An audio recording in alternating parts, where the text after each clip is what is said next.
You know, the coronavirus is full of unknowns. Now, a nonprofit funded by local businesses and health leaders is offering some new testing. CBS 2's Haley Kramer looks into the antibody testing. Today was kind of our formal launch of antibody testing here at the 10-mile location. We have already had the 2 locations doing the COVID-19 virus testing with the PCR nasal swabs.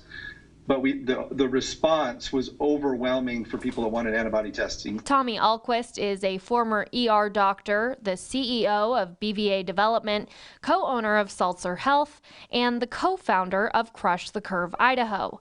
The nonprofit is offering testing to anyone in the Treasure Valley who wants it, regardless of symptoms. Well, I got a call last night from my team. We have 12 full-time phlebotomists drawing blood as quickly as we can. They needed one more, so I've actually been out drawing blood all morning. Oh, wow.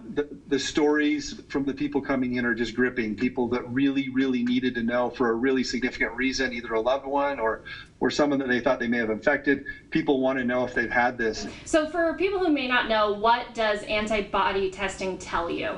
The test we're doing today is called IgG, and it's through your blood, and it shows if you've developed antibodies, your immune system, to the virus. It takes a few weeks for that to happen, so all of the people that are at this location are not sick. They just have had it in the past several weeks ago and want to come in and get checked. I've seen criticism of this type of testing. How accurate is it? If we're talking about the point of care testing, those tests were 93 to 96% sensitive and specific, okay? Lots of criticism for the tests. This is not those tests, and this is through the University of Washington Virology Department, and it's 100% and 99.6. This test is as accurate as it gets. Alquist says the results of this test do not give anyone a stamp of immunity, so we'll need to continue social distancing. But he says it does help gather data to better understand the virus so they can find ways to get people back to work. And last night when we were getting set up, we had this little conversation that I'll always remember. We went around the circle and said, what do you think is going to happen? We don't know. I have no idea. On Wednesday, we could be reporting back that our immunity in the community is super high, and then here's what that means. Or it could be super low, and that's what that means. And if it's somewhere in the middle, it's going to be like, I don't know, it's still. But we are going to get data, and it's going to be very helpful to our state. It's going to be very helpful to companies. Haley Kramer, CBS 2 News. Off the top at 9. The shutdown because of the coronavirus has cost Boise State University tens of millions of dollars. So how is the university going to make up for all those losses? CBS 2's Erica Lee breaks down the university's plan. BSU is putting their employees on mandatory furloughs. The senior leadership team, including President Marlene Tromp, will take at least 2 weeks of unpaid furlough over the next 3 months. Other employees will also be furloughed during the same period. The salary of each employee will determine the numbers of unpaid days off. Dr. Tromp says the furloughs are necessary to prevent even more losses. In the last month, BSU has released millions of dollars of refunds to their students for dining, housing, and parking fees. The university is also taking losses for canceled events. Add it all up, and Dr. Tromp says the university is out nearly $10 million.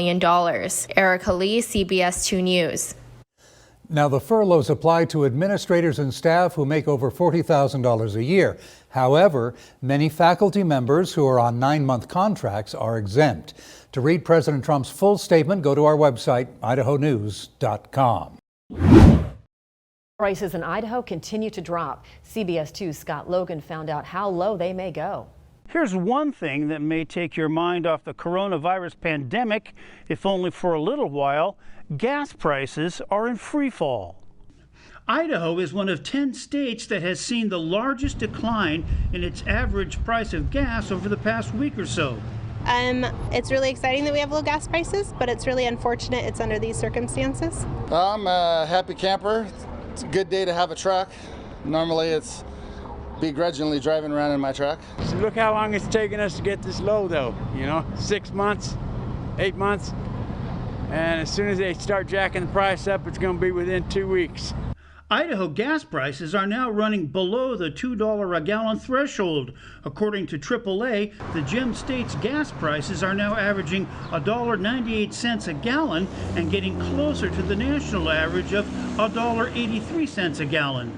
For now, as things remain low and as people stay close to home, we're seeing again just an overabundance of fuel in the market. There's 262 million barrels of finished gasoline just sitting around right now. And the astonishing collapse in oil markets is showing no signs of easing as the corona crisis saps demand during social distancing and producers run out of places to store all their excess barrels of crude. Incredibly, more than a dozen states are also reporting prices under $1 per gallon. Well, tonight the Ada County Sheriff's Office is searching for a hit-and-run driver responsible for sending 2 people to the hospital on Sunday evening. CBS 2's Trevor Fay has the latest.